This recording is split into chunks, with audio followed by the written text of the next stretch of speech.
עכשיו אני רוצה להציג לפניכם את מרגלית דרורי, עובדת סוציאלית בכירה בתחום הבריאות, המנהלת המקצועית של הקרן על שם רות ורבל. בבקשה, מרגלית. כבר הוזכר כל הצוות, אתם רואים פה את כל השמות. אנחנו באמת, היה כאן צוות שבנה מודל. הצוות כלל אנשים מתחום הסיעוד, אנשים מתחום עבודה סוציאלית ואנשים מתחום האימון. אז מה אנחנו בעצם, על מה אנחנו מדברים כשאנחנו מדברים על המטרה, וככה עומדת לפניי כל הזמן האמירה, האם יש לנו כלים? זאת אומרת, באמת אנחנו גומרים כאן איזושהי הרצאה עם איזושהי שאלה וסימן שאלה, האם יש כלים? ואנחנו כאן היום כן מציגים לכם איזשהו מודל, ומודל שאנחנו מציגים בו כלים טיפוליים, ואנחנו, שוב, זה איזשהו ניסיון של כולנו לפגוש את אותו שדה ולראות האם הכלים האלה נותנים לנו כצוותים מענים למקום הכל כך מורכב של מחלות, וכמובן לחולים ולבני המשפחה. אז הדבר שכבר שמענו היום, מה זה מחלות כרוניות? שמענו כבר את כל הסיפור של מחלות כרוניות. ברור לנו היום לכולנו שיש את התופעה החברתית שאנחנו בעצם נמצאים בחברה שיש בה מספר גדול מאוד של חולים במחלות כרוניות. פירוש הדבר מבחינת מה שלפחות אנחנו רוצים להציג, שהמשפחות שמתמודדות עם מחלות כרוניות מתמודדות עם מחלות לאורך שנים רבות. זה לא מחלה של חודש וחודשיים, מדובר פה בעצם בהרבה מאוד שנים. עוד עובדה שרוב החולים עוזבים את בית החולים אחרי פרק מאוד קצר של אשפוז, חולים. הם לא עוזבים את בית החולים בריאים. הם הרבה פעמים מאוד חולים. מי אמור לטפל בזה? על מי בעצם נופל עול הטיפול? עול הטיפול נופל בעיקר על המשפחה. זאת אומרת, אנחנו כאן באמת רואים איזושהי תופעה חברתית, עלייה משמעותית במספר החולים, שזה בוודאי גם אומר שינויים מאוד גדולים. דיברו פה גם על שינויים כלכליים, שינויים משפחתיים, שינויים חברתיים, ועל העולם של משפחה. מה זה אומר לנו לאנשי המקצוע? זה אומר לנו לאנשי המקצוע שאנחנו לאורך כל הדרך המקצועית שלנו בעצם עומדים כל הזמן עם יותר סימני שאלה מאשר סימני קריאה. עם אותה שאלה, מה עוד אנחנו צריכים לבנות? עוד איזה מיומנויות אנחנו צריכים לפתח כדי בעצם לפגוש את השדה הכל כך מורכב והכל כך לא פשוט, גם של החולה וגם של המשפחה. אז מה הם המטרות של המודל? המטרות של המודל, אנחנו כן יודעים שאחד הדברים שקורה בזמן שאדם חולה וגם לו וגם למשפחה, התחושה הראשונה היא תחושה של אובדן שליטה. התחושה הראשונה היא שאין לי כלים ואין לי יכולת ואין לי דרך ואין לי ידע. כאן זו תרומה גדולה של האימון שבא והציע לנו. בואו נסתכל על מה כן יש. בואו נסתכל על המקום הזה כמטפלים ממקום שנאפשר למטופל ולמשפחה לבחון ולראות ולזהות את אותם דברים שהרבה פעמים המחלה מכסה אותם. התגובות הרגשיות והעולם שבעצם כל כך משתנה, הרבה פעמים חוסמים הרבה מאוד יכולות ומשאבים. זה התפקיד שלנו כאנשי מקצוע. כדי לאפשר למשפחה, ולכן אנחנו קוראים לזה ניהול טיפול. אנחנו בעצם מדברים על היכולת של אדם לקחת החלטות ולנהל את הדברים. אבל זה לא די בזה. אם אתם רואים, אנחנו כן בהחלט בתוך מערכת ההתערבות הזאת מסתכלים ובודקים איך אנחנו יכולים לעזור לחולה ולמשפחה להחזיר את איכות החיים, לשמור על איכות החיים. ובד בבד, אם אנחנו מדברים על היכולת שלנו כן לאפשר לחולה ולמשפחה לזהות משאבים, לזהות יכולות, זה אומר שאנחנו כאנשי מקצוע מפתחים מיומנויות, מפתחים כלים ומנסים בעצם למצוא את הדרך איך בעצם לעזור להם לגלות את אותם דברים שהרבה פעמים הם קיימים, אבל כרגע הם איכשהו חסומים מבחינת המשפחה. וכמו שאמרתי, מה ייחודיות המודל? כולנו יודעים שהעולם של מחלה, הדבר שמאפיין אותה, וכבר אמרתי את זה, מצד אחד איבוד שליטה, תגובות רגשיות מאוד מאוד קשות, תחושה של אי מסוגלות, תחושה שאין לי כלים, אין לי דרך, אני לא מסוגל לעשות את זה. אנחנו במודל הזה, אחד הדברים שמנסים לעבוד עם המטופלים, וכמו שאתם רואים, זה לנסות לראות באיזה מידה החולה כן יכול לזהות גם עוצמות, כוחות, יכולות, שכל זה בעצם, אם אנחנו מסתכלים על זה, זה בעצם מילה אחת, יש לזה איזשהו החזרת שליטה והחזרת היכולת לקבל החלטות. בד בבד עם היכולת הזאת, אנחנו בעצם פוגשים אז את אותו חולה ומשפחה שמסוגלים כרגע לקבל החלטות, כדי לנהל צריך לקבל החלטות. שוב, אני מוכרחה להגיד שיש כאן עוד תרומה של האימון, והוא קרא לכל המקום הזה, שאדם פתאום מזהה את היכולות, את העוצמות, את המחויבויות, הוא נותן לזה שם, היש. היש כאן פוגש את האין. מאין אין תנועה. מיש יש תנועה. והיש הזה מאפשר בעצם לחולה לנהל את הטיפול ולצאת לדרך. כל החלק הזה שמשפחה מסוגלת לקחת על עצמה עכשיו איזושהי אמירה, אני מסוגלת, אני יכולה, יש לי כלים, אני יכולה לנהל, עושה שותפות שונה לגמרי בין מה שקורה בינה לבין הצוות המטפל. אז מהו בעצם המודל? אנחנו מדברים במודל על 3 תכנים. התוכן הראשון, תפיסת המחלה, מידע והיערכות. התוכן השני, מערכי משפחה וקהילה ואיך אנחנו משתמשים בהם. והתוכן השלישי, בניית שגרה חדשה וניהול הטיפול תוך שמירת איכות חיים. אז בואו נעבור ככה בקצרה על כל אחד מהתכנים האלה. בכל אחד מן התכנים יש לנו כאנשי מקצוע 3 מטרות טיפוליות.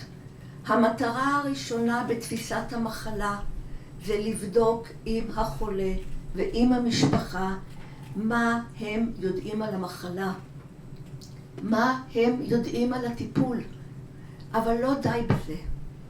אנחנו גם כאנשי מקצוע מחויבים כאן לבדוק באיזה מידה יש תיאום בין מה שהחולה אומר על המחלה ועל הטיפול, בין מה שהמשפחה אומרת על המחלה והטיפול, ובין מה שהצוות המטפל. בכל מקום שיש תיאום, תהיה היערכות משותפת. אנחנו נראה את החולה, את המשפחה, מתגייסים ביחד ויוצאים לדרך.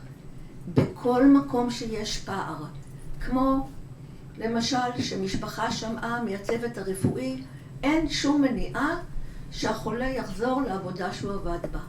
והוא אומר, אני לא חוזר לעבודה. אני אומר לכם שאת התקף הלב אני קיבלתי במקום עבודה. פער, בדידות, איך פוגשים את המקום הזה? ברור לכל המשפחה הזאת שהאי חזרה של האיש למקום העבודה אומרת עוד הרבה מאוד דברים מה שהולך לקרות במשפחה. במקומות האלה אנחנו נמצא, כמו שאני מציינת, גם בדידות והרבה פעמים הרבה מאוד כעסים. הנקודה השנייה שבעיניי היא אחת הנקודות החשובות לאנשי הצוות, המחלה יש לה שפה, והשפה שלה היא שפה מאוד שקטה. היא מדברת רק במקום אחד, בגוף של האיש. אף אחד לא שומע אותה אם האיש לא ידבר עליה. והיא אומרת לאיש המון דברים. היא אומרת לו, אתה לא יכול ללכת כמו שהלכת. היא אומרת לו, אתה לא יכול לאכול את המאכלים שאכלת. היא אומרת לו, כואב לך פה, צורב לך פה. היא אומרת הרבה מאוד דברים על מה שקורה כרגע בגוף בעקבות המחלה. הרבה מאוד משפחות אין את הדפוסים ואין את הנורמות לשתף את מה שהאדם מרגיש. אפילו לא פעם שמענו מלא מעט חולים איזושהי אמירה שהמשפחה כאילו אמרה, עצור, עד כאן. לא כל כך רוצה לשמוע את כל הפרטים. אתה תהיה בסדר, אתה תראה שתהיה בסדר. ייקח עוד קצת זמן וזה יעבור. את מה זה משאיר אותו? עם איזה מקום זה משאיר אותו? שוב, זה התפקיד שלנו כאנשי מקצוע להציע למשפחה. אפילו בתוך שיחה טיפולית, להעלות את הנושא ולהגיד, כן, היינו רוצים ככה לשתף אתכם במה שאנחנו ככה, מהניסיון שלנו, והספרות מציינת את זה, יודעים שהמחלה יש לה הרבה מאוד דברים שהיא אומרת. והיינו רוצים לבדוק איתכם איך הייתם רוצים לשמוע אותה. האם יש דרך במשפחה שלכם כן להשמיע את השפה השקטה הזאת. והנקודה השלישית, הנקודה של הסוד, כמטרה טיפולית. מבחינת אנשי מקצוע, המטרה שלנו לשנות היערכות משפחתית סביב סוד, אבל בזהירות רבה. קודם עלינו לבדוק עם המשפחה למה היא בחרה בדרך הזאת. למה המשפחה בוחרת בדרך של סוד, אין לנו מושג. ואם אנחנו רוצים לעזור לה לשנות את ההחלטה הזאת, אנחנו כן צריכים קודם להבין מאיפה באה ההחלטה, לבחור, להתאזן, לצאת לדרך, דרך סוד. הנושא השני הוא בין הנושאים הרגישים ביותר בעולם הטיפול מבחינתנו כמטפלים. זה נושא שבעצם נוגע בעולם של המשפחה, ברגשות, באותו בית שיש לו קירות ודלתות. ובתוך הקירות והדלתות האלה מתרחשים הרבה מאוד דברים מאוד רגשיים. ופתאום אנחנו מבינים, כאנשי מקצוע, שאדם אחד איננו מסוגל לטפל במחלה כרונית לאורך שנים. ובאיזשהו שלב שמענו כאן על המטפלים, על הצוות המטפל בבית החולים, שמענו כאן על השחיקה, על העייפות, על המחירים הקשים. אנחנו באנלוגיה יכולים לקחת את זה בדיוק למקום של המשפחה. אדם אחד שמנסה לטפל בחולה כרוני שיש גם אובדנים של יכולות, אין ספק שהוא יפגוש את השחיקה, את העייפות, את הכעס, ואיך במצב כזה בדיוק אנחנו מצפים ממנו שהוא יטפל בחולה עם הרבה מאוד תמיכה ועם הרבה מאוד אהבה, עם אותו חיבוק שהוא כל כך חשוב בעולם החולי. ולכן אחד התפקידים שלנו מתחילת הדרך זה לבדוק עם המשפחה מי עוד יהיה שותף בטיפול. מי מבני המשפחה יכול להיות שותף בטיפול. זה בעצם מה שאנחנו קוראים בקשת עזרה וקבלת עזרה, שברור לכולנו שזה ממקום מאוד מאוד לא פשוט. אבל כאן יש לנו הזדמנות, ואני יכולה להגיד מהניסיון שלי עם עבודה עם לא מעט נשים, שבדרך כלל אחד הדברים שחזרתי ושמעתי מהם, זה הרבה מאוד סיפורים על הנתינה שלהם, על העזרה שלהם, על זה שבעצם הן נותנות לא מעט, לא רק לבעל ולילדים, אבל זה להורים שלהם ולהורים של הבעל, מוצאים את האישה במקום כזה מאוד מרכזי של נתינה. ואז הרבה פעמים הייתי שואלת אותם, מה הנתינה הזאת נתנה לכם? איזה חוויה אתם עוברות כשאתם בעצם נמצאות במצב הזה של נתינה? וכן יכולתי לשמוע מהם על איזושהי חוויה רגשית מאוד משמעותית באותו עולם של נתינה. זאת ההזדמנות שלנו, לבדוק עם המטופל, האם היום אתה יכול לאפשר לעוד בני משפחה לעבור חוויה רגשית, לתת לו את ההזדמנות לתת לו את ההזדמנות אולי פעם אחת לא רק לקבל ממך, אלא פתאום, כאילו לא להחזיר, אבל כאילו הזדמנות לתת לך את ההרגשה כמה את חשובה וכמה הייתי רוצה לתת לך. והנקודה האחרונה, מילוי מצברים, רינה הזכירה כאן את כל הנושא של תשישות החמלה. אנחנו היום יודעים ששוב מה שכבר אמרתי, מטפל יחיד וגם לא מטפל יחיד, גם אם זה מספר מטפלים. אנחנו מדברים על מחלות לאורך שנים רבות מאוד, עם הרבה מאוד תנועה של אק"ג, של אשפוזים וירידות וחזרות, וכל המצבים האלה דורשים שהמטפלים ימצאו דרך למלא מצברים. אנחנו בעצם קוראים לזה אפילו לעזוב את מיטת החולי, לצאת לדברים אפילו הכי פשוטים, לצאת לחצי שעה לגינה, לצאת לבית קפה, לצאת לאיזשהו מקום שקצת נותן לי להתאוורר ולאסוף כוחות, גם בשביל עצמי, גם כדי לשמור על הבריאות הפיזית והנפשית שלי, אבל גם כדי שיהיה לי את הכוחות להמשך הטיפול. והתוכן האחרון זה בניית השגרה. מחלה נכנסת למשק הבית. אנחנו הרבה פעמים אפילו מסתכלים על זה וקוראים דייר נוסף נכנס הביתה, דייר מאוד דומיננטי, והוא מקיים מאבק לא קטן באיזה חדר אני הולך להיות.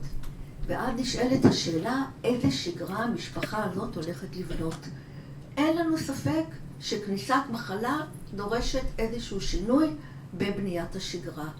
ושוב, עלינו כאנשי מקצוע בהחלט מוטלת האחריות כבר בשחרור מבית החולים, ואולי אפילו לפני השחרור בית החולים, לשאול את המשפחה, מה חשבתם? איך חשבתם להיערך? האם עשיתם ככה איזשהם תוכניות?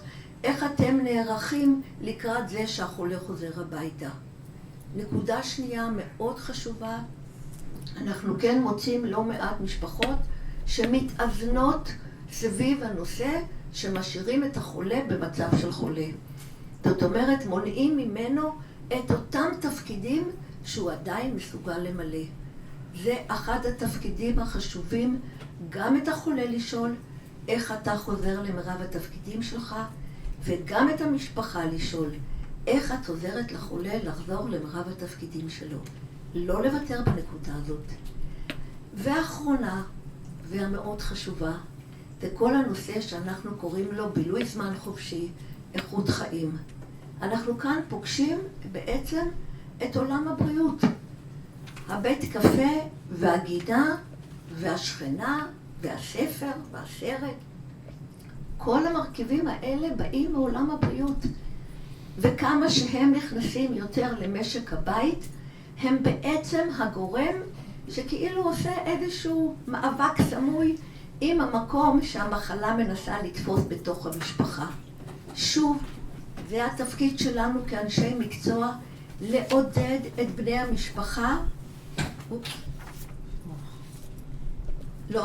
בני המשפחה, בהחלט להכניס את אותם דברים שאנחנו קוראים להם בילוי זמן חופשי.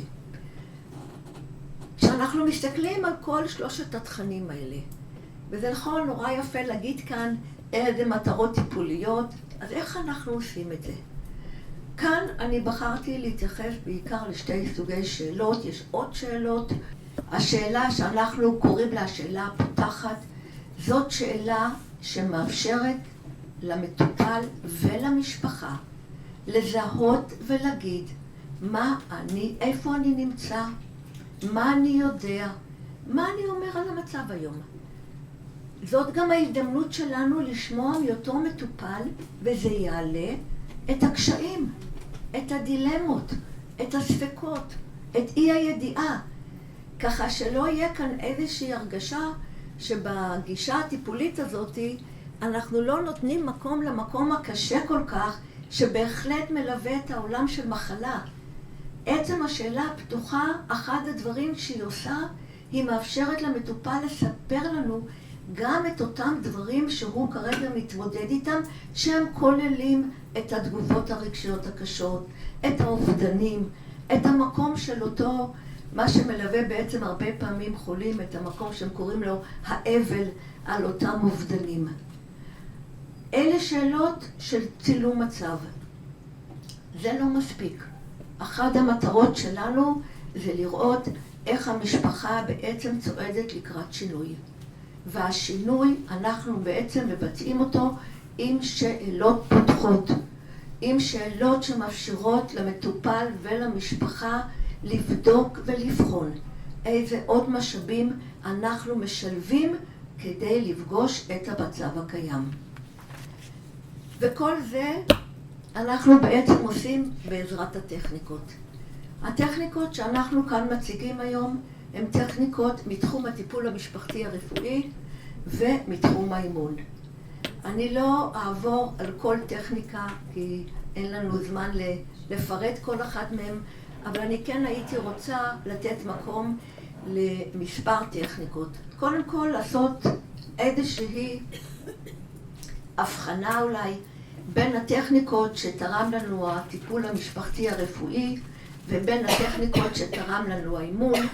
האימון יותר תרם לנו טכניקות מתחום המטאפורה ואני עוד אגיע אליהם, והטיפול המשפחתי רפואי תרם לנו בעצם טכניקות שכולם מבוססות על שאלת שאלות.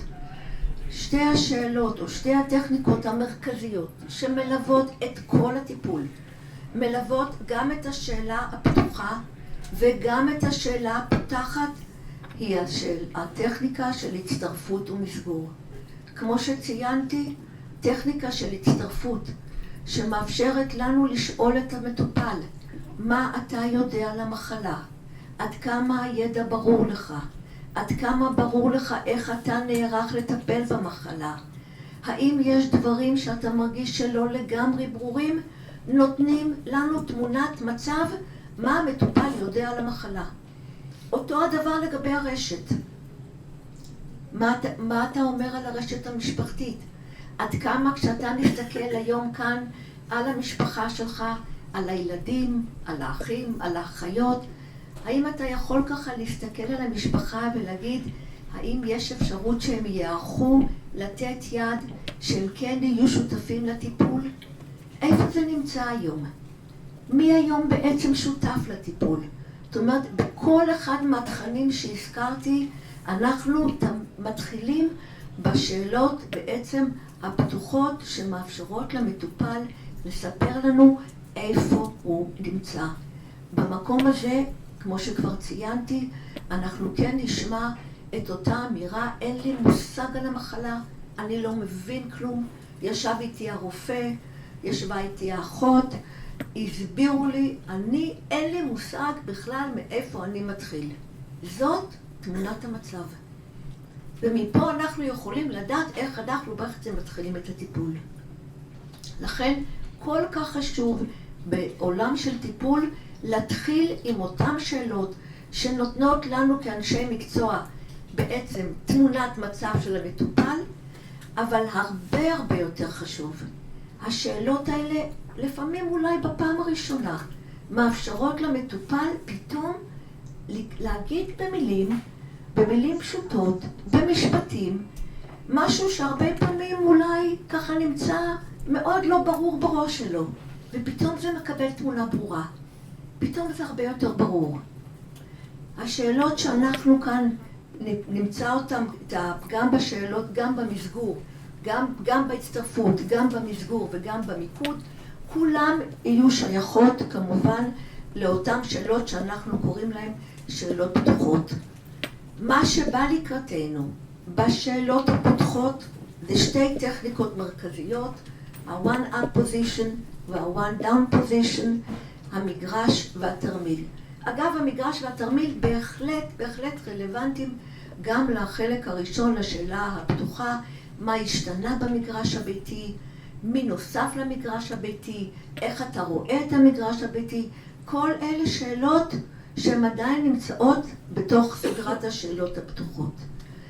ה-one up position וה-one down position אלה הם שתי טכניקות שאגב בטיפול לטווח קצר בבית חולים אנחנו בעצם קוראים להם שאלות מקפצות תהליך.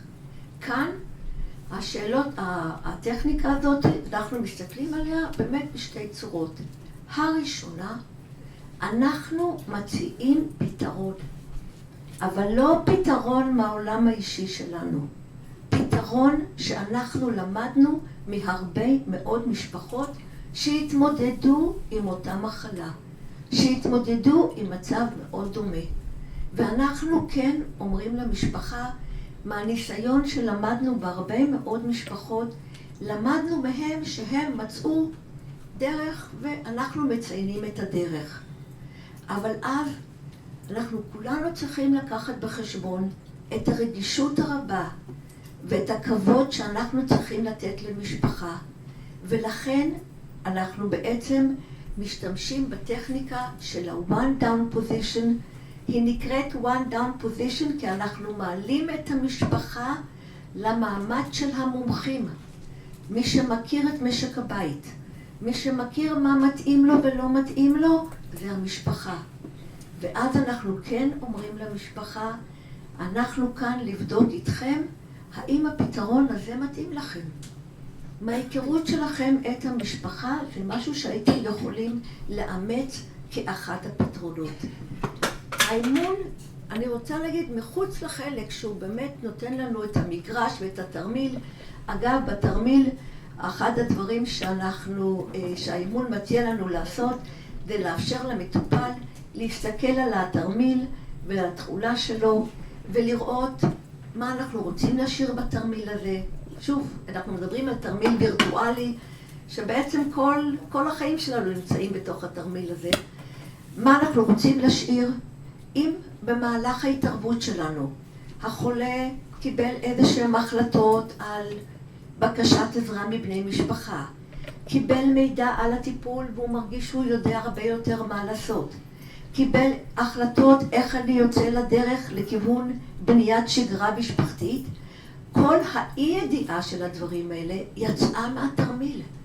ומה שנכנס לתרמיל זה בעצם אותם משאבים חדשים של יכולות, של החלטות, של בעצם יציאה לדרך שהוא, מה שאנחנו כבר ציינו כאן, שהוא בעצם מנהל אותה ושהוא מקבל החלטות עליה.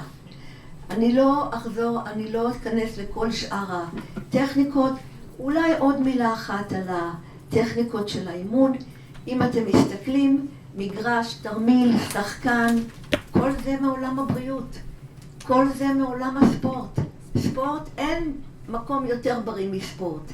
והנה אנחנו לוקחים את הספורט הזה ומכניסים אותו למפגש עם המקום של אובדן הבריאות, של אובדן היכולות, ואומרים שהמפגש הזה בין המקום הזה של המחלה ובין המקום הזה של הבריאות, זה הזדמנות למשפחה בעצם באמת להסתכל על התמונה השלמה, ובתקווה שהיא הרבה יותר תכניס את עולם הבריאות גם במקומות המאוד לא פשוטים.